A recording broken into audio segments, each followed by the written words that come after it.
Pharmacology कर रहे थे तो उसमें हमारे पास तकरीबन सिर्फ एंटी एरिथमिक ड्रग्स रह गई थी। एंटी एरिथमिक ड्रग्स पढ़ने के लिए हम पहले एरिथमियाज़ को देख लेते हैं कि हमारे पास जो है वो एरिथमियाज़ कौन कौन से होते हैं।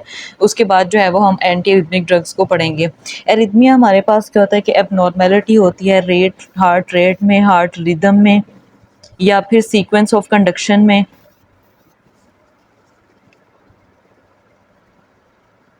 या फिर उसकी ओरिजिन में। जब यहाँ इन सब में कहीं ना कहीं एबनॉर्मेलिटी आती है ना, तो हमारे पास जो है वो एरिथमियाज प्रोड्यूस होते हैं। ठीक है, एरिथमिया होता है हार्ट में। अब हमारे पास ये डिफरेंट टाइप्स के होते हैं। टैकी एरिथमियाज भी हो सकते हैं, ब्रेडी एरिथमियाज भी हो सकते हैं। अब उन सब की रीज़न जो है ना, वो हमारे पास 2-3 रीज़न है, वो हम देख लेते हैं कि हमारे पास कौन कौन सी रीज़न हो सकती है। अगर हम ब्रेडी एरिथमियाज की बात करें, ब्रेडी एरिथमियाज, और दूसरे हमारे पास जो है वो टैकी एरिथमियाज होते हैं, क्योंकि हार्ट रेट या तो इंक्रीज़ हो सकता है या डिक्रीज़ हो सकता है। ब्रेडी एरिथमियाज में हमारे पास जो है वो उसकी रीज़न्स हम देखते हैं कि हमारे पास कौन कौन सी रीज़न हो सकती हैं। इसमें हमारे पास जो है वो ऑटोमेटिसिटी जो है वो डिक्रीज़ होती है। एक तो इसमें ऑटोमेटिसिटी डिक्रीज़ होती है, और दूसरा इसमें हमारे पास जो है वो एवी नोड एक्टिविटी जो है ना वो डिक्रीज़ हो जाती है।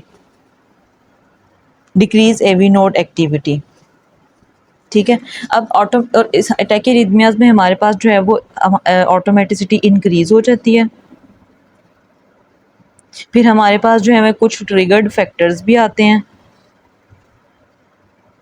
और हमारे पास जो है वो री एंट्री सर्किट्स भी होते हैं इसमें। अब हम इनके रीजंस देख लेते हैं कि हमारे पास ऑटोमेसिटी कब इंक्रीज़ होगी और कब डिक्रीज़ होगी। ठीक है, हमारे पास ट्रिगर्ड फैक्टर्स कौन कौन से हैं, और री एंट्री सर्किट्स जो हैं वो हमारे पास कौन कौन से हैं, और इसमें हमारे पास होता क्या क्या है। अब ऑटोमेसिटी हमारे पास डिक्रीज़ कब कब होती है, पहले ये चीज़ देखते हैं। डिक्रीज़ हमारे पास ये तब होगी जब एक तो हमारे पास जब वेगल टोन जो है वो इंक्रीज़ होती है, तब ऑटोमेटिसिटी डिक्रीज़ होती है। या फिर जैसे एथलीट्स वगैरह में, या जब हम सो रहे होते हैं स्लीपिंग टाइम, ये हमारे पास जो है वो सारा फिजियोलॉजिकल फिनोमिना है। लेकिन अगर हमारे पास इन्फीरियर, जैसे इन्फीरियर एमआई हो जाए, ठीक है, या फिर राइट करोनरी आर्टरी ओक्लूजन हो जाए, तो उस टाइम पे हमारे पास जो है वो ये फिर पैथोलॉजिकल हो जाती है। अब इसकी रीजंस जो हैं वो कौन कौन सी हो सकती हैं। हम अगर बीटा ब्लॉकर्स यूज़ कर रहे हैं, ठीक है, ड्रग्स यूज़ कर रहे हैं, या फिर कैल्शियम चैनल ब्लॉकर्स यूज़ कर रहे हैं, और इसके अलावा अगर डाइगोसिन वगैरह यूज़ कर रहे हैं, तो उस टाइम पे हमारे पास जो कंडक्शन है ना वो स्लो हो जाएगी, स्लो कंडक्शन होगी। इसके अलावा और कौन सी रीजंस हो सकती हैं, इसके अलावा हमारे पास जो है वो हाइपोथर्मिया हो सकता है। हाइपोथायराइडिज्म में जो है वो हो सकता है, हाइपोथायराइड हुआ वो तो भी, इलेक्ट्रोलाइट अगर इम्बैलेंस हो जाएं, इसके अलावा अगर हाइपरकेलीमिया हो तो उस टाइम पे भी हमारे पास जो है ये ब्रेडी एरिथमियाज हो सकते हैं, या ऑटोमेटिसिटी जो है वो डिक्रीज़ हो सकती है। अगर हमारे पास इंट्राक्रेनियल प्रेशर इंक्रीज़ हुआ हो, उस टाइम पे भी हमारे पास ये सारी जो है वो रीज़न्स आती हैं कि ऑटोमेसिटी जो है वो डिक्रीज़ हो सकती है। अब डिक्रीज़ तो इन सब चीज़ों की वजह से होगी, लेकिन अब हम ये देखते हैं कि हमारे पास इंक्रीज़ किन किन रीज़न्स की वजह से होगी। जब हम अलहदा से पढ़ेंगे ना कि हमारे पास कौन कौन से ब्रेडी एरिथमियाज होते हैं, तो उसमें हम हर एक की डिफरेंट रीज़न जो है वो उसके साथ एटियोलॉजी पढ़ेंगे। लेकिन अभी हम सिंपली पढ़ लेते हैं कि हमारे पास कौन कौन सी चीज़ों की वजह से इंक्रीज़ या डिक्रीज़ होती है। ठीक है, फिर हमारे पास इंक्रीज़ किन रीज़न से होती है।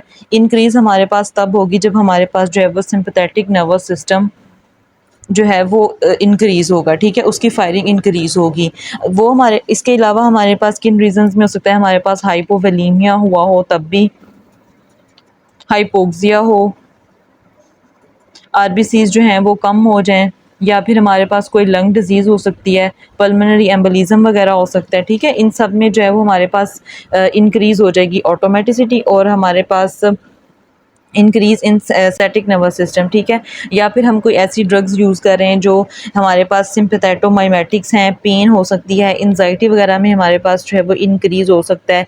इसके अलावा हाइपरथायराइडिज्म में हो सकता है, ठीक है, फीवर वगैरह में हो सकता है। इन सब चीज़ों की वजह से हमारे पास जो है वो इंक्रीज़ इन ऑटोमेटिसिटी होगी, और increase in sympathetic nervous system होगा। ठीक है, अब हमारे पास जैसे अगर हमारे पास हाइपोटेंशन है, ठीक है, डिक्रीज़ हमारे पास बीपी है, तो हमारे पास क्या होगा कि ये बैरो रिसेप्टर्स जो हैं वो उसको डिटेक्ट करेंगे। बैरो रिसेप्टर्स जब डिटेक्ट करेंगे तो वो एक्टिवेट कर देंगे सेंट्रल नर्वस सिस्टम को। सिंपैथेटिक नर्वस सिस्टम को। सिंपैथेटिक नर्वस सिस्टम को एक्टिवेट करेंगे तो एपिनेफ्रीन और नॉर एपिनेफ्रीन जो है वो उसकी रिलीज़ को इंक्रीज़ कर देगा। जब वो इंक्रीज़ करेगा तो वो बीटा 1 रिसेप्टर पे जाके एक्ट करेंगे और बीटा 1 रिसेप्टर की जो एक्टिविटी है उसको इंक्रीज़ कर देंगे, ठीक है। उसके बाद फिर अगर हम फ़ीवर की बात करें कि फ़ीवर में किस तरह से होता है, अगर हमारे पास टेम्परेचर इंक्रीज़ हुआ होता है तो हमारे पास मेटाबॉलिक रेट भी ज़्यादा होता है। जब मेटाबॉलिक रेट ज़्यादा होता है तो फिर हमारे पास जो है वो ऑटोमेटिसिटी जो है वो इंक्रीज़ हो जाती है, हाइपर सेंसिटिविटी हो जाती है बीटा 1 रिसेप्टर की, ठीक है, वो इंक्रीज़ हो जाती है। अगर हमारे पास हाइपोक्सिया वो, ठीक है, ऑक्सीजन हाइपोक्सिया हुआ हो, ऑक्सीजन जो है वो कम हो, तब भी ऑक्सीजन जब बहुत ज़्यादा कम होती है तो कीमो रिसेप्टर्स जो हैं वो एक्टिवेट होंगे। कीमो रिसेप्टर्स जो है वो एक्टिवेट होंगे तो वो फिर सिंपैथेटिक नर्वस सिस्टम को एक्टिवेट करेंगे, उसको एक्टिवेट करेंगे तो एपिनेफ्रीन और नॉर एपिनेफ्रीन रिलीज़ होगी, उसकी रिलीज़ इंक्रीज़ होगी तो वही बीटा 1 रिसेप्टर को जो है वो उसकी वर्किंग को इंक्रीज़ कराएंगे, उसकी एक्टिविटी को इंक्रीज़ करेंगे तो हमारे पास ऑटोमेटिसिटी जो है वो हार्ट की इंक्रीज़ हो जाएगी। इसके अलावा हमारे पास अगर थायराइडिज़म मतलब हाइपरथायरॉइड की बात करें तो हाइपरथायरॉइडिज़म में भी हमारे पास T3 और T4 का लेवल जो है वो इंक्रीज़ हुआ होता है। जब इंक्रीज़ हुआ होगा तो हमारे पास क्या होगा, सेंसिटिविटी जो है वो फिर इंक्रीज़ हो जाएगी बीटा 1 रिसेप्टर्स की और लास्ट पे आके जो है हमारे पास ये होगा कि एक्टिविटीज़ की जो है वो बढ़ जाएगी। अब ये हमारे पास होगी ऑटोमेटिसिटी। उसके बाद फिर हम ट्रिगर्ड फैक्टर्स देख लेते हैं कि अब कौन कौन से फैक्टर्स हैं जो ट्रिगर करते हैं उस चीज़ को और इंक्रीज़ करते हैं, यानी हमारे पास टैकी अरिथमियाज करते हैं, ठीक है। अब ट्रिगर्ड फैक्टर्स हमारे पास उसमें कौन कौन सी चीज़ें आती हैं, उसमें सबसे पहले हमारे पास जो है वो हाइपोकैलीमिया आ जाएगा, ठीक है, हाइपोकैल्सीमिया आ जाएगा, हाइपोमैग्नीसीमिया आ जाएगा। ये अगर डिक्रीज़ हुए होंगे तो हमारे पास जो है वो एक्टिविटी जो है इंक्रीज़ हो जाएगी। या फिर अगर हम एंटी एरिथमिक ड्रग्स वगैरह यूज़ कर रहे हैं, इसके अलावा अगर हम एंटीबायोटिक्स यूज़ कर रहे हैं उसकी वजह से भी इंक्रीज़ होता है।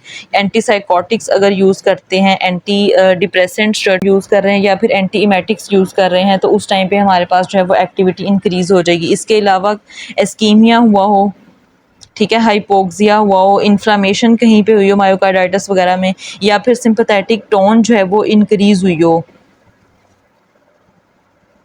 इस या फिर हमारे पास एक डायगोसिन टॉक्सिसिटी हुई हो तो उस टाइम पे भी हमारे पास जो है वो फैक्टर्स इंक्रीज़ करेंगे और एक्टिविटी को जो है वो ट्रिगर करेंगे। फिर अगर री एंट्री सर्किट्स की बात करें, तीसरे नंबर पे हमारे पास जो हमने रीज़न पढ़ी थी कि या तो री एंट्री सर्किट्स होते हैं। री एंट्री सर्किट्स में हमारे पास क्या होता है, री एंट्री सर्किट्स में हमारे पास इस तरह से होता है कि अल्फ़ा पाथवे होता है, एक हमारे पास जो है वो बीटा पाथवे होता है। जो अल्फ़ा पाथवे उसमें हमारे पास स्लो कंडक्शन होती है और शॉर्ट रिफ्रैक्टिव पीरियड होता है, और जो बीटा पाथवे उसमें हमारे पास फास्ट कंडक्शन होती है और लॉन्ग रिफ्रैक्टरी पीरियड होता है। री एंट्री सर्किट्स में हमारे पास ये होता है कि अभी सर्किट जो है वो कंप्लीट नहीं हुआ होता कि दोबारा से फिर सिग्नल आ जाता है और फिर से जो है वो फायरिंग स्टार्ट हो जाती है। तो इस तरह हमारे पास टैकीआरिथमियाज, जब हम वेंट्रिकुलर टैकीआरिथमियाज पढ़ेंगे तो उसमें हम इस चीज़ को पढ़ेंगे। हमने ये देखा कि हमारे पास इंक्रीज़ या डिक्रीज़ की रीज़न क्या हो सकती है, ऑटोमेटिसिटी की ट्रिगर्ड फैक्टर्स कौन कौन से हो सकते हैं, और हमारे पास री एंट्री सर्किट्स का एक हमने देखा। चौथी हमारे पास एक चीज़ आती है कि हमारे पास कंडक्शन ब्लॉक होते हैं। कंडक्शन ब्लॉक उसकी रीज़न हमारे पास क्या क्या हो सकती है, उसकी रीज़न हमारे पास वही हो सकता है कि हमारे पास अगर इन्फीरियर वॉल एमआई हुआ हो या फिर हमारे पास फाइब्रोसिस हुई हो एट्रियो वेंट्रिकल्स की। इसके अलावा हाइपरकैलीमिया हो सकता है। अगर हम बीटा ब्लॉकर्स यूज़ कर रहे हैं, डाइगोसिन टॉक्सिसिटी, ठीक है, कैल्शियम चैनल ब्लॉकर्स वगैरह यूज़ कर सकते हैं क्योंकि वो हार्ट रेट को जो है वो कम करते हैं ना, तो इसलिए वो इतना कम कर देंगे कि कंडक्शन ही उनकी कम हो जाएगी। या फिर हमारे पास इन्फिल्ट्रेशन डिजीज़ हो सकती हैं जैसे अमाइलोडोसिस और साइकोइडोसिस वगैरह।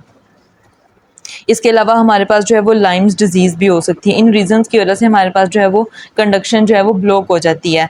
अब हम ये देखते हैं कि हमारे पास जो है वो ब्रेडी अरिथमियाज में कौन कौन से आते हैं और फिर टैकी अरिथमियाज में हमारे पास कौन कौन सी आते हैं, टाइप्स आती हैं।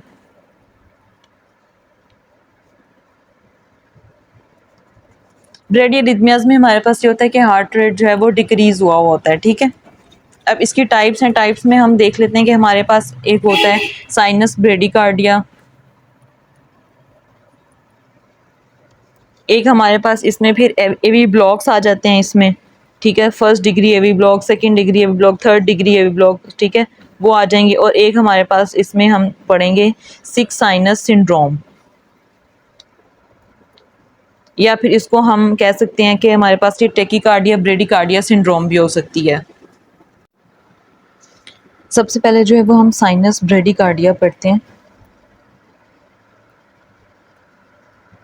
साइनस ब्रेडिकार्डिया में हमारे पास क्या होता है कि रिदम जो है वो कम हो जाता है, हार्ट रेट जो है वो डिक्रीज़ हो जाता है, ठीक है, इलेक्ट्रिकल वेव्स जो हैं वो कम होती हैं। अब इसकी रीज़न्स जो हैं वो क्या हो सकती हैं, इसमें हमारे पास जो है वो साइनस नोडल डिसफंक्शन हो सकता है।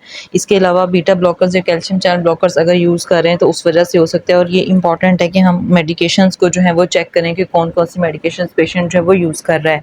साइन और सिम्टम्स मोस्टली ये जो है हमारे पास एसिम्प्टोमेटिक होगा और साथ में इसमें सम टाइम जो है वो लाइट हेडेडनेस, सिनकोपी, चेस्ट पेन या हाइपरटेंशन वगैरह हो सकती है। और ईसीजी फाइंडिंग अगर हम इसकी देखें तो इसमें हमारे पास जो है वो heart rate less than 60 beats per minute आएगा, ठीक है। इसका ट्रीटमेंट जो है अगर हमारे पास ये इस एसिम्प्टोमेटिक है और हार्ट रेट जो है वो 40 से ज़्यादा है तो उस टाइम पे हम कोई एट्रोपिन जो है वो दे सकते हैं हार्ट रेट को इंक्रीज़ करने के लिए। अदरवाइज़ इसके लिए हम जो है वो पेसमेकर यूज़ करेंगे, ठीक है। अब हम जो है वो देखते हैं कि हमारे पास एवी ब्लॉक्स जो हैं वो कौन कौन से हैं। अब हमारे पास एट्रियो वेंट्रिकल ब्लॉक हैं तो फर्स्ट डिग्री, सेकंड डिग्री और थर्ड डिग्री। हमारे पास जो फर्स्ट डिग्री एवी ब्लॉक है ना उसमें हमारे पास क्या होता है कि ये नॉर्मल इंडिकेशंस इसकी हो सकती हैं। इसमें हमारे पास क्या होगा कि एवी नोड की एक्टिविटी, एट्रियो वेंट्रिकुलर जो एक्टिविटी है ना वो डिक्रीज़ हो जाएगी। इसकी रीजंस, ठीक है, एक्टिविटी डिक्रीज़ हो जाएगी या हमारे पास कंडक्शन ब्लॉक हो जाती है और सिग्नल्स जो हैं वो कम जाते हैं एट्रिया से वेंट्रिकल की तरफ, ठीक है। अब इसमें इंक्रीज़ इन वेगल टोन भी हो सकता है, बीटा ब्लॉकर्स या कैल्शियम चैनल ब्लॉकर्स का यूज़ भी हो सकता है। इसके अलावा इसमें सिंपैथेटिक टोन जो है ना वो हमारी डिक्रीज़ हुई होगी। सिंपैथेटिक टोन जो है वो हमारी डिक्रीज़ हुई होगी और इस ये जो है ये भी एसिम्प्टोमेटिक होती है। और इसमें हमारे पास ईसीजी फाइंडिंग अगर देखें तो हमारे पास पीआर इंटरवल जो है ना वो ग्रेटर दैन 200 मिलीसेकंड। वैसे नॉर्मली हमारे पास 200 मिलीसेकंड होता है, लेकिन अगर हमारे पास एवी ब्लॉक हुआ और फर्स्ट डिग्री का हो तो उस टाइम पे हमारे पास पीआर इंटरवल जो है वो ग्रेटर दैन 200 मिलीसेकंड आएगा। फिर अगर हम सेकेंड डिग्री एवी ब्लॉक की बात करें तो उसमें हमारे पास ये होता है कि इसको हम एक तो ये इसको हम हाँ कहते हैं कि मोबिड्स टाइप 1 वेंकीबैक, ठीक है, इसको ये भी कह सकते हैं और सेकंड डिग्री हार्ट ब्लॉक भी कह सकते हैं। ये ज़्यादातर ड्रग इफेक्ट्स की वजह से होता है, ठीक है। टॉक्सिसिटी डाइगोसिन की हो सकती है, calcium channel blockers use, beta blockers use करते हैं, वेगल टोन इंक्रीज़ होती है और ये राइट कोरोनरी आर्टरी इस्कीमिया या फिर इन्फाक्शन वगैरह हुआ हो ना तो उस वजह से हो सकती है। ये भी एसिम्प्टोमेटिक होती है मोस्टली, लेकिन इसमें हमारे पास जो ईसीजी फाइंडिंग है ना वो इस तरह से मिलेगी कि पीआर लेंथ इंक्रीज़ होगी, ठीक है। और इंक्रीज़ इस तरह से होगी कि Aahista Aahista progressively PR lengthening increase होगी, प्रोग्रेसिवली पीआर लेंथनिंग, ठीक है, वो इंक्रीज़ होगी और यहाँ तक कि एक ड्रॉप बीट और उसके बाद जो है वो बीट ड्रॉप हो जाएगी और पीआर इंटरवल जो है वो फिर दोबारा से ठीक हो जाएगा। इसमें ट्रीटमेंट हम जो है वो देखेंगे कि एसिम्प्टोमेटिक है, ठीक है, और जौन सी भी ड्रग यूज़ कर रहे हैं जिसकी वजह से ये हो रहा है तो उस ड्रग को जो है हम यूज़ करना स्टॉप कर देंगे। फिर हमारे पास जो है वो सेकेंड डिग्री ही है लेकिन उसके अंदर हमारे पास मोबिड्स टाइप 2 आता है, ठीक है। टाइप 1 ये थी और हमारे पास टाइप 2 है लेकिन सेकेंड डिग्री हार्ट ब्लॉक है, एवी ब्लॉक है। इसमें हमारे पास क्या होता है, ये ज़्यादातर फिब्रोटिक डिजीज़ की वजह से हो सकता है, ठीक है, कंडक्शन सिस्टम में या फिर एक्यूट सब एक्यूट इन्फाक्शन की वजह से हो सकता है। इसमें हमारे पास सिम्टम्स अगर देखें तो हमारे पास सिनकपी होती है, फ्रीक्वेंट प्रोग्रेशन और थर्ड डिग्री जो है वो उसकी तरफ जा सकता है ये। इसमें अनएक्सपेक्टेड ड्रॉप बीट्स होती हैं और पीआर इसमें पीआर इंटरवल में कोई चेंज, पीआर इंटरवल में कोई चेंज नहीं आता, ठीक है, कोई नो चेंज, लेकिन जो बीट्स है ना वो ड्रॉप हो जाती हैं, अनएक्सपेक्टेडली ड्रॉप हो जाएंगे, नहीं पता चलता। Drop beats that are not preceded by a change in the length of the PR interval, ठीक है, और मे प्रोग्रेस टू ये third degree AV block often treated. इसको भी हम जो है वो पेसमेकर के साथ ही ट्रीट करते हैं। उसके बाद हमारे पास थर्ड डिग्री एवी ब्लॉक आता है, ये तो कंप्लीट एवी ब्लॉक है। इसमें एट्रिया थर्ड डिग्री, इसमें एट्रिया और वेंट्रिकल्स जो हैं वो एक दूसरे पे डिपेंड नहीं कर रहे होते, वो इंडिपेंडेंटली वर्क करते हैं। पी वेव्स और क्यूआरएस कॉम्प्लेक्स कोई रिदम नहीं होता आपस में, पी वेव्स और क्यूआरएस कॉम्प्लेक्स आपस में जो है वो बिल्कुल रिदमिकली काम नहीं कर रहे होते, ठीक है। एट्रियल रेट जो है वो इंक्रीज़ होता है, वेंट्रिकुलर रेट से इसको पेसमेकर से यूज़ करते हैं और ये मोस्टली जो है वो लाइम डिजीज़ की वजह से होता है। और इसमें हमारे पास जो है वो बिज़ारे अपीयरेंस होती है। एक ये चीज़ क्या कि हमारे पास इसमें जो है वो बिज़ारे अपीयरेंस सी होगी।